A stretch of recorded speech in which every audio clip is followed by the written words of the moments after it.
Salutations everyone! World of Warcraft to me has always been filled with some really captivating and interesting stories that I think I'll always adore or at the very least enjoy talking about. But today we're going to do something different. Rather than talking about the current lore, we are instead going to change an event entirely and say what we think will happen. In celebration of the return to the Burning Crusade, I felt it was appropriate to have this one be focused on our very prepared demon hunter, Illidan.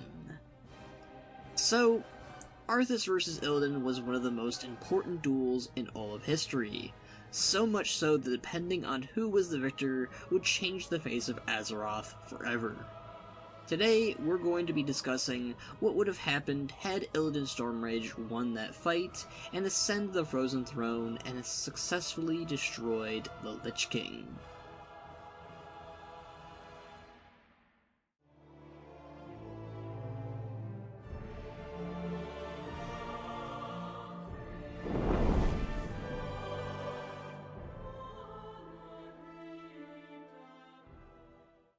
The Demon Hunter had done it. The chambers that had led to the Frozen Throne were no longer sealed and protected by Arthas Menethil. He could at last remove the blemish that was the Lich King from Azeroth. One less threat for the planet to deal with, while also earning him further favor with Kil'jaeden. If Illidan was to defeat the Burning Legion, he would need Outland to do so, and Eredar had promised him the broken husk of a planet if he succeeded. Arthas laid broken and defeated at his hooves. He didn't bother in finishing the job as he believed him powerless once Ner'zhul was removed from power. Illidan would ascend the Frozen Throne and would be met with the imprisoned Lich King. Once a mighty orc, he was infused within the armor of domination. As powerful as he was vulnerable and without defenses. Illidan, you have dispatched my forces, my greatest champion. I must admit, I am impressed. I am not here to please you, foul creature. I am here to end your reign. For Kil'jaeden, your master, you're being used, Illidan, just as I was used. Join me, and we can defeat our former master. I can offer you power that is limitless and without rival. Do not trust him. While Illidan's goals were to defeat the Legion and Kil'jaeden, he would not do so with the powers of the Lich King. I have traded freedom for power before, and I won't again. Illidan refused Ner'zhul's offer and drove the glades of Azeroth right through the solid ice. Ner'zhul cried out in pain as his prison and protective barrier were easily breached.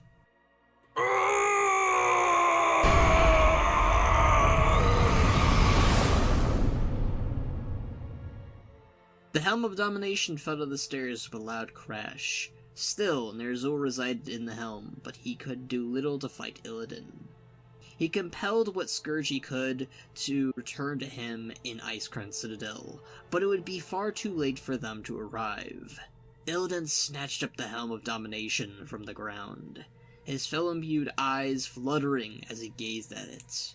The power it offered him was much, and was tempting, but Illidan mustered what he could, and all of his demonic power and rage, snapping the Helm of Domination in two. Illidan expected an explosion of some kind, but he was not ready for what happened next. He assumed the Scourge would be wiped out, or at least nulled in their power, but instead the very skies of Icecrown broke like glass and revealed a fiery sky that rivaled that of Blackrock Mountain's own. Illidan was caught off guard. He picked up the remaining pieces of the helm and made his way outside of the citadel. Waiting for him were Lady Vashj and Prince Kael'thas. Lord Illidan, what happened? The undead around us are in a frenzy. Vashj questioned. Her head beamed up at the broken sky before them. The helm of the Lich King was destroyed. He is no more. Kil'jaeden's quest is finished. Now we must return to Outland and see our true goal done. And Arthas, what of that misbegotten wretch? It would seem he got away then, young Cairne. His body laid broken here moments ago. What? Calm yourself. This merely means you'll get a chance at him again. Now come. We've a lot to do. As you command, Lord Illidan. Kael'thas sighed and nodded. He would have preferred to spit on Arthas' corpse, but he did relish the idea of killing Arthas himself, now more than ever. Illidan clapped his hands together and then ripped open a portal for him and all of his allies to traverse through, back to the desolate planet of Outland. They weren't fully done with Azeroth, but if they were to expel the Burning Legion and whatever this was, they would need to bide their time on Outland. Meanwhile, from far away, Arthas knelt in the frozen catacombs of the Nerubians. The very tunnels that had brought him here to Icecrown were once again his salvation. He considered himself lucky to be alive, or whatever he was now, but the voice of his master echoed with nothing but oblivion. Ner'zhul was gone, and all the might and all the power that he gave him was gone as well. He still had a large portion of his own powers thanks to Frostmourne, but he was nowhere near as strong as before. His savior, Anub'arak, was also acting odd. It was he who rescued him from being at the mercy of Illidan and his cohorts, but ever since Arthas awoke, the Nerubian acted differently. Acted oddly. Anub'arak cried out in what sounded like not a cry of pain, but sheer delight. He then eyed at Arthas with a glare. Finally, at long last, I am freed from that wretched voice, that wretched so-called king. The Nerubian clashed with his claws down on the wounded Arthas. Arthas had a feeling their alliance was one-sided. Arthas managed to roll on his side as the Nerubian brought his claws down on the icy ground, groaning to himself as the pain engulfed him from the sheer movement. Ah! So you reveal your true colors, Anub'arak. I am free, Death Knight. We are all free. But soon you will join Ner'zhul in the grave. Anub'arak swept his claws, hitting them at Arthas, sending him against the catacombs surrounding them. Arthas was still recovering from his battle with Illidan and was in no condition to be fighting Anub'arak. He felt weaker than ever, and worst of all, he felt his purpose stripped from him entirely. Perhaps it was better to let the Crypt King kill him here and now. You will not fall here, my king. The scourge is not done. Not yet. Kel'thuzad appeared before Arthas, offering him his hands and lifting him upward. The necromancers made short work of Anub'arak, driving him off into Azul Narub with their spells. Kel'thuzad, your timing couldn't have been better. What has happened? Your kingdom belongs to the Banshee Queen, I am afraid, your highness.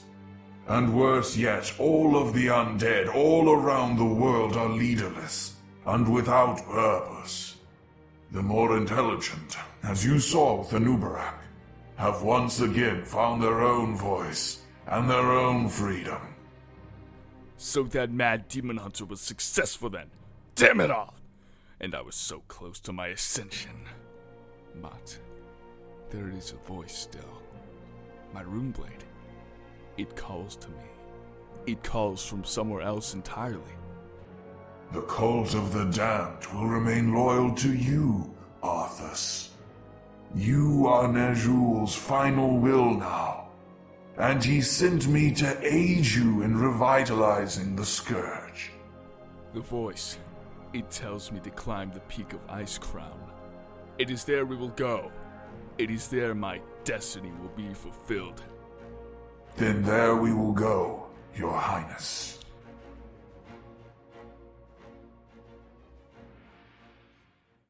Meanwhile, back in Lordaeron, Sylvanas and Varimathras stood along the ruins of Lordaeron, watching as the undead outside of their reach frenzied around the place.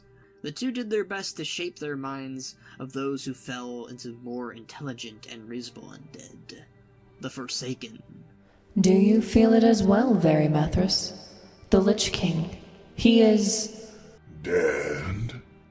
Yes, I feel it too, my lady.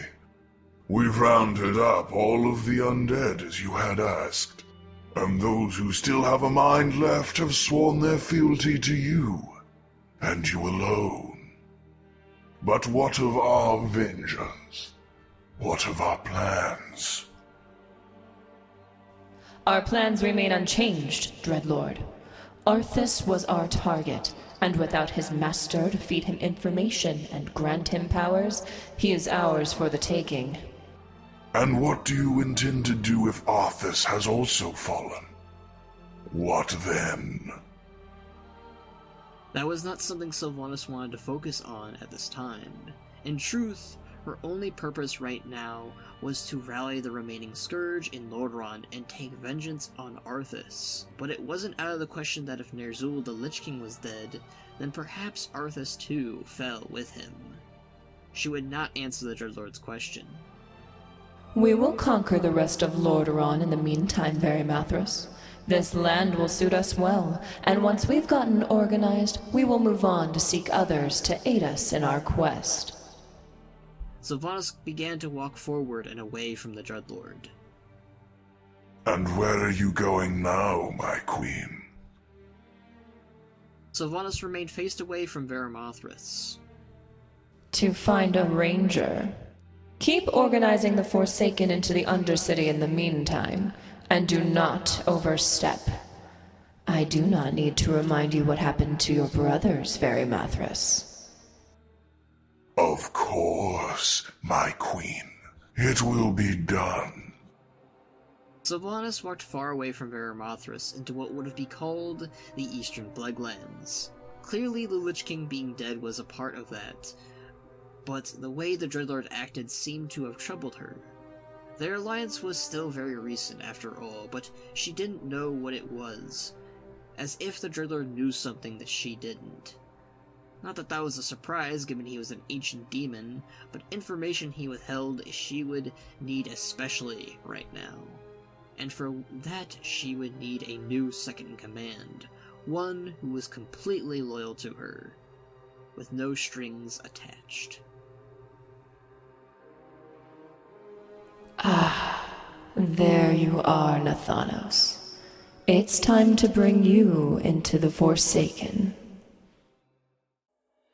As Illidan mustered his forces back in Outland, Arthas brought his remaining forces to Icecrown, and Sylvanas slowly forged her kingdom while the rest of the world fought against the frenzied undead. The Eastern Kingdom capitals and towns had the most difficulty, as the Scourge was very much still a very recent threat and hadn't been cleared out at all. The Scourge ran around the world like locusts. While they were mindless, they were driven to bring untold pain and suffering to the living. Ironforge had the easier time against the Scourge thanks to its legendary defenses that had been used against the Orcs in the Second War. Gnomeregan, on the other hand, had already plenty of its own issues and problems thanks to the Trogs, and this was only made worse with the arrival of the Scourge, forcing the gnomes to leave Gnomeregan and settle with the dwarves in Ironforge. Stormwind, meanwhile, was recently reconstructed, and while wasn't weak to this threat, definitely wasn't prepared for it, and suffered their own casualties, namely outside of the city in Westfall and Red Ridge. Kalimdor had the least amount of Scourge, thanks to the unity that had been formed between the Horde Alliance of Lordaeron and the Night Elves. Due to this, the Scourge threat was once more minor and easier to contain. though several of the undead remained prominent in the Barrens, as they had been hiding out within a den held by the Quillboar.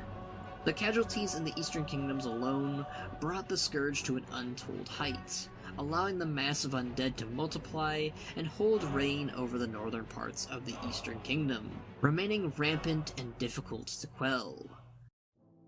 Months later, a meeting was held in Kalimdor because of this, joined by the leaders of the Alliance, Horde, and Night Elves at Mount Hyjal. That seems to be everyone then. Is your mate Malfurion not joining us, Tyrande? No.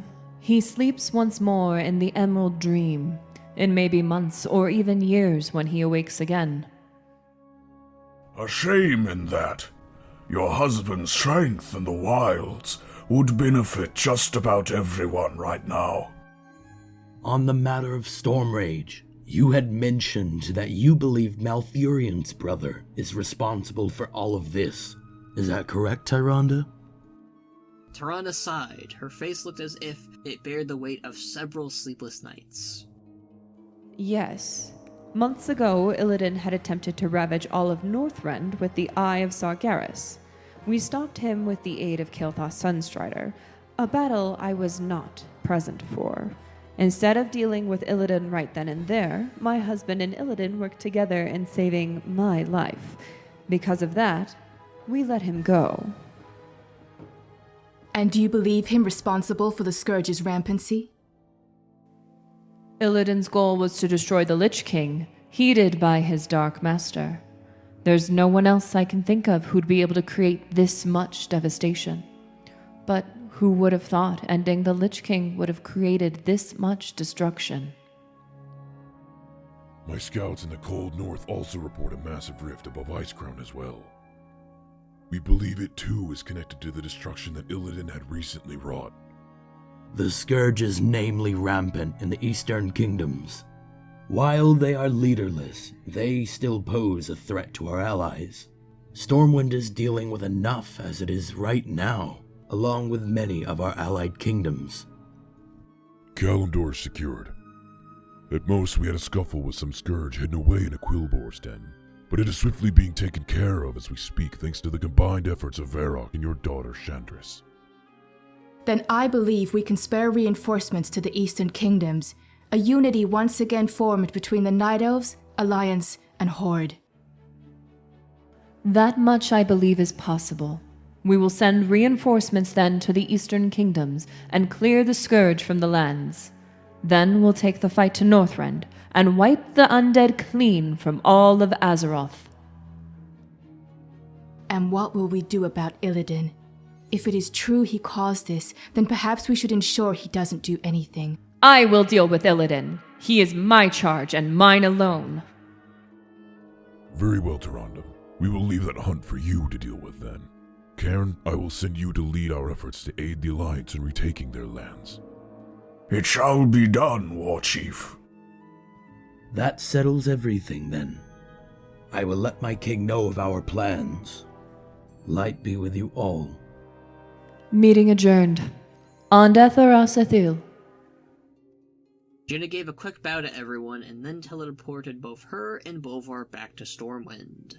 Thrall and Cairne made their way for their wyverns. Tyrande, meanwhile, was left to think about where Illidan had gone to. She would definitely make him pay for what he had done, feeling ever regretful that she was the one who let him escape. Illidan and his cohorts had busied themselves quickly on Outland. Not too different from their own original operations, Illidan had seized the Black Temple as his own base. Lady Vashj took direct control of Zangar Marsh and all of its water that surrounded it. Prince Kael had taken the lands that were once called Farallon, or now called Netherstorm, searching for a power that him and his people could cling to. Illidan still focused on his plans to eliminate the Burning Legion. He was pressed to find answers about the Lich King's broken helm. Gil'jaeden had claimed to have created the Lich King, and yet the entity had opposed and even betrayed him, and was viewed as even a threat. It could merely have been another one of Gil'jaeden's own deceptions, but Illidan believed something was at greater play here. Illidan channeled into what pieces were left from the Helm of Domination, and suddenly a vision was granted into him. A dark abyss seething with sheer rage and agony, and a pale face stared back at Illidan as he fluttered closer and closer into the dark vortex. Nothing escapes the law. The voice cried out and went to reach for Illidan, trying to grab at him. Illidan stopped channeling and gasped for air. He was seconds away from getting his soul torn out and dragged into the very helm he had peered into. Lord Illidan, is everything all right? Kael'thas called out, just arriving. Illidan collected himself and stared back at Kael'thas. Ah, young Kael. I was wondering when you would show up. Yes, I am fine. Have you brought those interested? Yes, my master, just as directed. Both Kaldorei and Sindorai are arriving in bulk to prepare for their training. Excellent. We can start the next stage in my plans. Lord Illidan, I know you said patience is key, but my heart yearns not only for power, but for vengeance for my people. I ask to take an envoy back to Northrend and finish what you started. Illidan thought to himself for a moment and nodded. Yes. I think you're the perfect one to investigate that matter. Have your people continue their studies in the Netherstorm. I will leave the hunt on Arthas and those still loyal to him, to you, young Kael. I will not fail you, my master. No, I do not think you will, Kael. Illidan stared back at the broken helm and then lifted his fingers, zapping it back into his secret quarters within the temple. He would leave his inquiries on the helm for later. He had a job to do in thwarting the Legion. Whatever was behind the helm was something just as dark and just as menacing as Sargeras himself.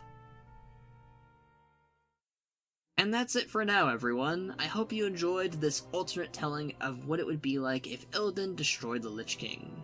I'm happy to say this story will be continued in the near future, and I hope to see you all for the next one.